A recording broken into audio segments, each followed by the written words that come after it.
ಇವಳು ನಾಯಿಗೆ ಆದರೂ ಬಿರಿಯಾನಿ ಭಾಗ್ಯ ಕೊಟ್ಟಿದ್ದಾರೆ.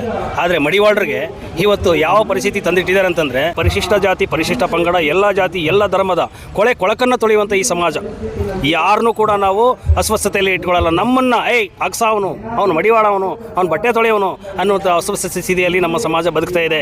ಒಂದು ಹೆಣ್ಣು ಮಗಳು ಪ್ರಥಮವಾಗಿ ಋತುಮತಿ ಆದರೆ ಅವಳ ಬಟ್ಟೆಯನ್ನು ತೊಳೆದ ಮಡಿವಾಳರು, ಒಂದು ಹೆಣ್ಣು ಮಗಳು ಡೆಲಿವರಿ ಆಯಿತು ಅವಳ ರಕ್ತ ಹೀನಾಯುವ ಕೀವು ಬಟ್ಟೆಗಳನ್ನು ತೊಳೆದು ನಮ್ಮ ಮಡಿವಾಳರು.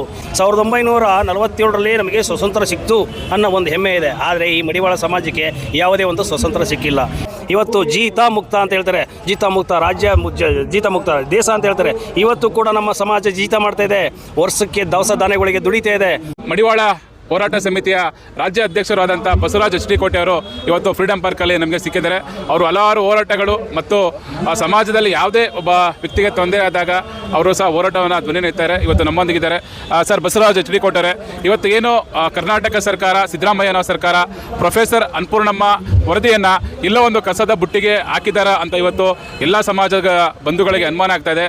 ಆದರೆ ಅದೇ ರೀತಿ ಇವತ್ತು ಅಷ್ಟು ದೂರದಿಂದ ತಾವು ಆಗಮಿಸಿದ್ದೀರಾ. ತಾವು ಸರ್ಕಾರದ ಪರ ಅಥವಾ ವಿರುದ್ಧ ಏನು ಹೇಳಕ್ಕೆ ಇಚ್ಛೆ ಪಡ್ತೀರಾ ಸರ್? ಸರ್ಕಾರ ಪರ ವಿರೋಧ ಅನ್ನೋದಕ್ಕಿಂತ ಇಲ್ಲಿ ಯಾವುದೇ ಒಂದು ಸರ್ಕಾರ ಬಂದ್ರೂ ನಮ್ಮ ಸಮಾಜವನ್ನು ಒಂದು ನಾಯಿಗಿಂತ ಕೀಳು, ನಾಯಿಗೆ ಆದರೂ ಬಿರಿಯಾನಿ ಭಾಗ್ಯ ಕೊಟ್ಟಿದ್ದಾರೆ.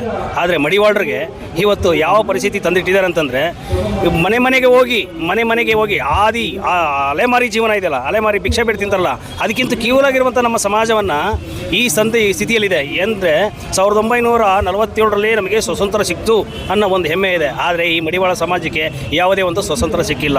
ಇಲ್ಲಿವರೆಗೂ ನಾವು ಅವರಿವರ ಮನೆ ಕೊಳಕನ್ನು ತೊಳ್ಕೊಂಡು ಜೀವನ ಮಾಡುವಂಥ ಪರಿಸ್ಥಿತಿಯಲ್ಲಿ ನಮ್ಮ ಸಮಾಜ ಬದುಕ್ತಾ ಇದೆ. ಆದರೆ ಮಾನ್ಯ ಮುಖ್ಯಮಂತ್ರಿಗಳಾದ ಸಿದ್ದರಾಮಯ್ಯನವರು ಅಹಿಂದ ನಾಯಕರು ಅಂತ ಹೇಳಿದ್ರೆ, ಅಹಿಂದ ನಾಯಕರಲ್ಲಿ ನಮ್ಮಂಥ ಒಂದು ಹಿಂದುಳಿದಂಥ ಸಮಾಜವನ್ನು ಗುರುತಿಸಿ ನ್ಯಾಯ ಕೊಡಿಸಬೇಕಾದಂಥ ಮಾನ್ಯ ಮುಖ್ಯಮಂತ್ರಿಗಳ ಜವಾಬ್ದಾರಿ. ಆದರೆ ಇಲ್ಲಿವರೆಗೂ ಈಗ ಒಂದು ಉದಾಹರಣೆಗೆ ಹೇಳಬೇಕು ಅಂದರೆ, ಪರಿಶಿಷ್ಟ ಜಾತಿ ಪರಿಶಿಷ್ಟ ಪಂಗಡ ಎಲ್ಲ ಜಾತಿ ಎಲ್ಲ ಧರ್ಮದ ಕೊಳಕನ್ನು ತೊಳೆಯುವಂಥ ಈ ಸಮಾಜ ಯಾರನ್ನೂ ಕೂಡ ನಾವು ಅಸ್ವಸ್ಥತೆಯಲ್ಲಿ ಇಟ್ಕೊಳ್ಳಲ್ಲ. ನಮ್ಮನ್ನು ಅಕ್ಸಾವನು ಅವನು ಮಡಿವಾಳವನು ಅವನು ಬಟ್ಟೆ ತೊಳೆಯವನು ಅನ್ನುವಂಥ ಅಸ್ವಸ್ಥ ಸ್ಥಿತಿಯಲ್ಲಿ ನಮ್ಮ ಸಮಾಜ ಬದುಕ್ತಾ ಇದೆ.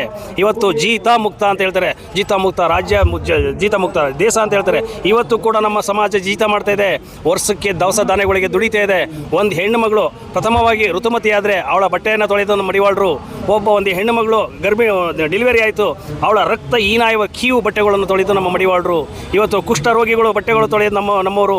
ಇವತ್ತು ರಾಜ್ಯದಂಥ ಹಲವಾರು ಶ್ರೀಮಂತರ ತಂದೆ ತಾಯಿರು ವಯಸ್ಸಾಗಿರ್ತದೆ, ಅವ್ರ ಬಟ್ಟೆನೇ ಅವ್ರು ತೊಳ್ಕೊಳ್ಳಲ್ಲ. ಅಂಥದ್ರಲ್ಲಿ ವಯಸ್ಸಾದ ತಂದೆ ತಾಯಿಗಳ ಬಟ್ಟೆನ ಅವರು ಮೂತ್ರವನ್ನು ಮಾಡ್ಕೊಂಡಿರ್ತಾರೆ. ಅಂಥ ಬಟ್ಟೆನ ಮಡಿವಾಳನ ಕೊಟ್ಟೆ ಮಡಿ ಮಾಡಿಸೋದು, ಅದನ್ನು ನಮ್ಮ ಕೈಯಿಂದ ಮುಟ್ಟಿ ತೊಳೆದು ಅದೇ ಕೈಯಿಂದ ಊಟ ಮಾಡ್ತೀವಿ ನಾವು. ಆ ಪರಿಸ್ಥಿತಿಯಲ್ಲಿ ನಮ್ಮ ಸಮಾಜ ಬದುಕ್ತಾ ಇದೆ. ಇವತ್ತುವರೆಗೂ ನಮ್ಮ ರಾಜಕೀಯವಾಗಿ ಬೆಳೆಯಕ್ಕೆ ಬಿಟ್ಟಿಲ್ಲ, ಒಂದು ಆರ್ಥಿಕವಾಗಿ ಬೆಳೆಯಕ್ಕೆ ಬಿಟ್ಟಿಲ್ಲ, ವಿದ್ಯಾಭ್ಯಾಸಕ್ಕೆ ಅನುಕೂಲ ಇಲ್ಲ.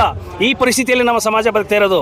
ಆದರೆ ಯಾವುದೇ ರಾಜಕಾರಣಿಗಳು ಬಂದ್ರೂ ಬರೀ ಮಾಡ್ತೀವಿ ನೋಡ್ತೀವಿ ಅನ್ನೋ ಬರೀ ಆಶ್ವಾಸನೆಯಲ್ಲೇ ನಮ್ಮನ್ನು ಮಗುಗೆ ಚಂದಮಾಮನ ತೋರಿಸಲ್ಲ, ಆ ರೀತಿ ನಮ್ಮನ್ನು ತೋರಿಸಿ ಆಸೆ ಓಡಿಸಿ ಮೋಸ ಮಾಡಿರುವಂಥ ಸರ್ಕಾರಗಳೇ.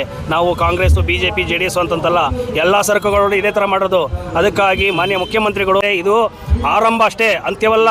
ಇವರು ಕೊಡೋವರೆಗೂ ನಾವು ಉಪವಾಸ ಸತ್ಯಾಗ್ರಹ ಮಾಡೋಕ್ಕೂ ಸಿದ್ಧವಾಗಿದ್ದೀವಿ.